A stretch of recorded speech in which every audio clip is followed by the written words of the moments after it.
కుమార్ అండి. ఆటో డ్రైవర్ని నేను. ఈ విధంగా బ్రేక్ వెళ్తే మాకు 3000 4000 చెల్లాలని చెప్పి చెల్లాలని కట్టిన ఆ రోజు టైర్ కంప్లైంట్, లైట్ల కంప్లైంట్ ఏదో ఒకటి చెప్పి వెనక్కి పంపించడం జరుగుతుంది.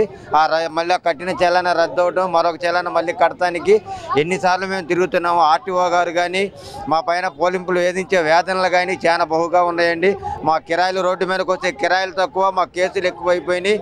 అడుగడుక్కి మా కేసులు రాయటం, సిగ్నల్ ఉందని, కాకి చొక్కా లేదని, ఎదురు పాసింజర్ కూర్చున్నాడని చెప్పి మాకు ఎన్నో కేసులు రాస్తున్నారు. మేము ఈ రోడ్డు మీదకి వచ్చి ఎలా బ్రతకాలని చెప్పి బీజేపీ ప్రభుత్వాన్ని, టీడీపీ ప్రభుత్వాన్ని అడుగుతున్నాము. ఆటో డ్రైవర్ అంటే ఏంటి? రోడ్డు మీద బతికే వ్యక్తి. ఆ వ్యక్తిని ఒకసారి జ్ఞాపకం చేసుకుని ఓట్లేసి గెలిపించినందుకు చెప్పుతో మమ్మల్ని కొట్టినట్టు చేశారని బీజేపీకి, టీడీపీకి తెలియపరుస్తున్నాం. ఈ రకంగా ఇంకా ఇలాగే ఉంటే మేము ఎన్నో ధర్నాలు చేసి మేము బలంగా దీన్ని తీసుకెళ్ళి అడ్డుకుంటామని చెప్పి టీడీపీకి, బీజేపీకి తెలియజేస్తున్నాం. ఓలా ఊబర్ యాప్ ఇవే మాకు సమస్యలు. ఓలా యాప్ వచ్చినాయి కానీ అందరూ ఒక రేట్లు లేదు, ఏమి లేదండి.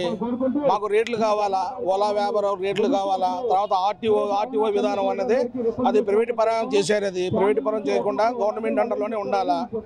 ఏ చిన్న మిస్టేక్ ఉన్నా సరే, సిగ్నల్ లైట్ ఎలగకపోయినా సరే, కింద టైర్లు 75% టైర్లు ఉన్నా సరే కూడా బ్రేక్ చేయట్లేదండి.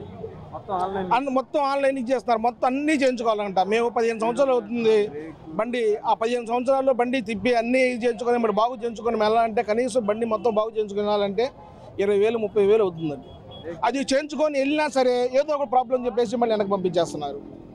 అదొకటి. ఆ రోజు బుక్ చేసిన స్లాట్ కూడా పోతుంది. అది మళ్ళీ రెండో రోజు మళ్ళీ వెళ్తాం, మళ్ళీ ఏదో ఒక ప్రాబ్లం చెబుతున్నారు.